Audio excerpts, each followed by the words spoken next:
Hi, it's almost 5:30, and you know what? I'm feeling really good about myself. And I'm feeling good about myself, because there's the light. I got everything done last night that I had to get done. I went to bed at 10:30, which is an hour later than what I wanted to, but I still got everything done, which I honestly didn't think I'd be able to do. I woke up this morning at 4:30 and did a workout, so now that made me feel more normal. And then I came today and had 2 meetings after school that were simultaneous to each other, but I was able to get everything done, including some of the little nagging things that I needed to get done that I just hadn't been finding the time to do that, like getting the weekly folders labeled and ready to go for tomorrow. And there was something else, like a couple like cleaning type things. And so it's 5:30, but it's only because I've been doing all those things and getting myself straight so that I can feel more in control of things on a day-to-day basis. And after I talk to you guys, I'm going home and I'm gonna walk Riley and I don't have to cook. Life is great. So let's talk about what I did yesterday that I did not get to share with you. Very briefly, in leadership, I can't remember if I mentioned this, but we've been spending a couple of days talking about the difference between personality and character. And this came from a website called Character Strong, which I heard about from a teacher who is actually the mom of one of my students from last year, and she teaches high school, and she told me about this. And so teaching them that personality is just kind of inherent within you and is pretty much defined for the most part by the time you're 6. And then character is something that you actively have to work on building, and that you have to put forth effort to be a person of good character. So they learned that, and then the 4 stages of character development that the lesson presented. I think I have it in this binder here. And I made slides using Canva because I'm all about like projecting things on the board, just really for me to stay on track and for them. So I made these through Canva. I'll try and show you in the camera. These are the pages that I needed because you end up playing 4 corners with this. But there are 4 stages of character development: unconscious and unskilled. I don't know about it, so I'm probably not good at it. Corner 2, conscious and unskilled. I know about it, but I have not practiced it, so I'm probably not as good at it as I can be. Level 3, conscious and skilled. I still know it, but now I have practiced it, so I am good at it. And stage 4, unconscious and skilled. I have practiced it so much that I don't even have to think about it. It's just who I am. It's a habit. So we learned those different terms, and then we played 4 corners so that they could practice identifying the 4 different stages. And so there was a list of things on this 4 corners list, like braiding hair, and then they would get in the corresponding corner. Mowing the lawn, they would get in the corresponding corner. Taking public transportation, and so on. And so by the end of it, they were pretty familiar with the 4 stages of character development, and then the lesson goes on to be explicit again that it's something you have to actively work on building. And so then there's a video that they have you show called the backwards bicycle, where this guy is learning how to ride a bike with the handlebars and the wheels being opposite of each other, like the complete opposite of what a normal bike is. And then they have to see if they can identify the 4 stages of character development using that example, and they did a good job with that. And so tomorrow they're supposed to take a personality test and see kind of where they fall, so that as a class and as a group we can see each other's strengths and weaknesses. So that was yesterday and today, and then a little preview of tomorrow. Yesterday with social studies / history, they were introduced to the week in rap, so we watched that for the week. We took the week in rap quiz together so they can see how to do that and see that they have options to read the lyrics or go back and watch the video when they take the quiz. I let them know that we will not always take it together. So we did that, and then we did article of the week. So this week I'm going to try and do article of the week in class because I really want to make sure that the kids are engaging with the article very thoroughly, and knowing that because I'll be watching them. So yesterday we just focused on making predictions and inferences by reading the title of the article and the subheadings and the captions. So we went through it together, and then we annotated in green and yellow because those are the colors for predicting and inferring based on this product that I bought from TPT years ago. Those are the colors that we needed, and we just notated all of that on the article using Cami. Today, we focused on comprehending, so we used Blue, and this time they had a physical copy of the article, and we read it together, and we used the Making Thinking Visible strategy called +1, where basically you listen to something read or you watch a video clip, and then afterwards you take 2 to 3 minutes and jot down as many of the key details, facts, central ideas that you can remember within a 2 to 3 minute time span without referring back to the text or the video. So you do that, and then after that you pass your paper to the right, and the person next to you first reads what you've written, and then they have 2 minutes to read what you wrote and then add something new that's not already present on your paper. Then you pass it to the right again, repeat the process, pass it to the right again, and repeat the process. So again, I created a Canvas slide for that, and I'm saving all these for next year, so that they understood the steps and could refer back to it as we were doing it, but then also so that I remembered the steps because it's new to me. So this one was called the +1 routine, and then it just has the title of the article of the week, and then it gives them the 3 steps, and that stays projected as we did it. And you know what? I really liked it. They did really well with it. The article was on Afghanistan, and the US troops were being withdrawn from there. The article that we read was originally published in April, but it taught them about Afghanistan, taught them about why troops were there, why troops are now being removed. They understood enough to kind of discuss like the actual topic, and I felt comfortable knowing that they were aware of this particular current event. So I was very happy with the way that went in both classes.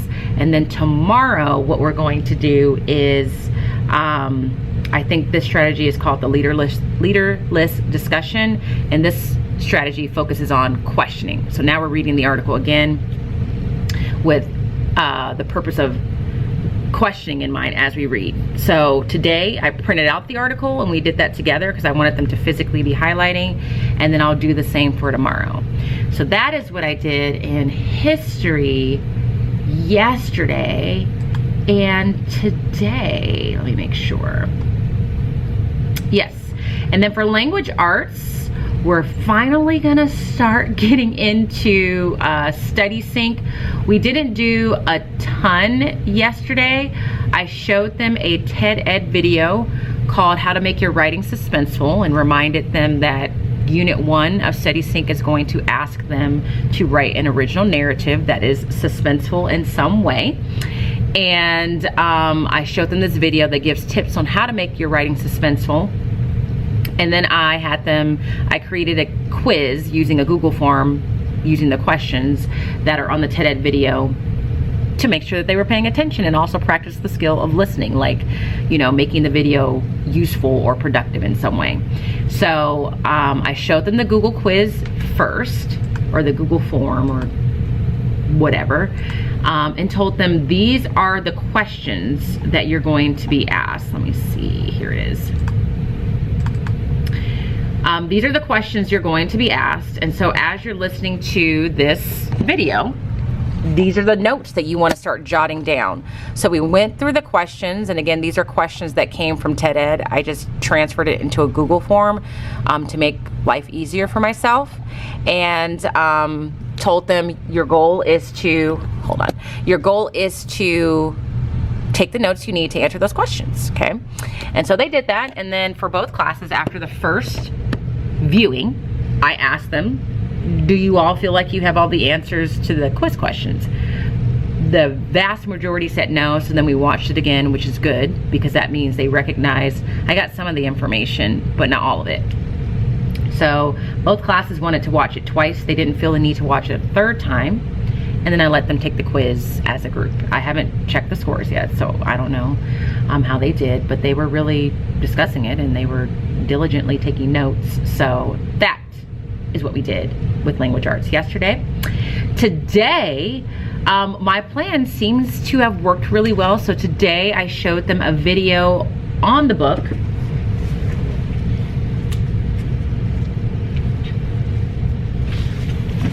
The Mysteries of Harris Burdock. So I found a YouTube video that kind of gives some background information on this book and a little bit on how this book came to be. And it also shows the images that are in the book. And then after that, I explained to them kind of the guidelines that they were going to be following for this extended writing project. So once again, I made some slides for this so that they have access to it and so that I remember to say everything that I wanted to say. And while I did this, I gave them, let me show you this first. While I did this, or before we even watched the video, I had given them this envelope right here. It's in their mailboxes right now. I had given them this envelope, and they knew that in this envelope was the image, let me get some better lighting, was, oh my gosh, there we go, was the image that they were going to be using for inspiration. And so they probably had this envelope in front of them for a good 5 to 10 minutes.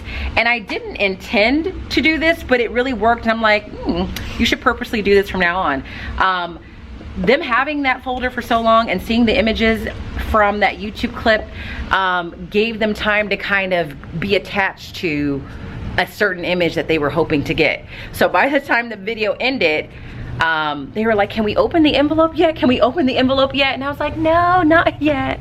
And we went over the guidelines before I let them open it.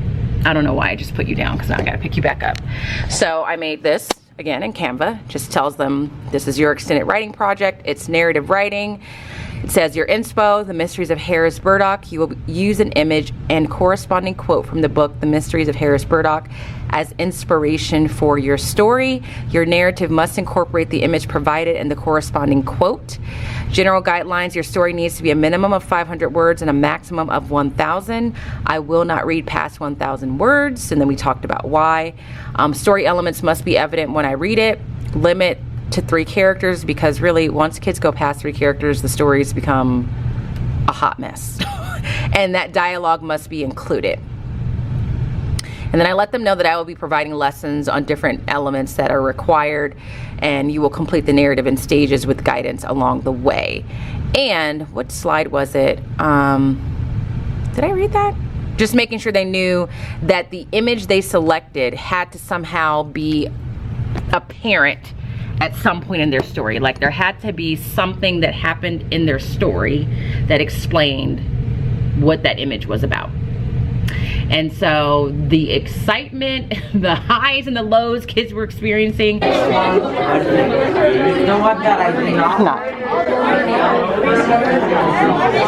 When they opened their envelope was more than what I anticipated, and it was kind of nice because they were really engaged, and it was a great kind of anticipatory set, even though I didn't intend for it to be. And so some kids got the picture they wanted. And a lot of kids were like, this is not the one that I wanted. So they have to keep it. And I'm just gonna have them store everything in their mailboxes and just kind of go from there. I didn't get to that with Switch, my second class. We're gonna do that tomorrow. So I'm kind of looking forward to seeing how they respond to that. So that's what I did the past 2 days. And then organizational wise, just like classroom management wise, I ordered some things from Amazon over the last week, and one of the things that I ordered were labels. So now the mailboxes are set up. Their gray folders are in here. This is what they put their weekly grade at work or parent announcements in. This is where their images being kept and all their story materials as we go throughout that. The book that we're going to start tomorrow, a lot of them are really looking forward to starting this because they're asking me like, when are we going to start the book? This is the one that I shared over the summer.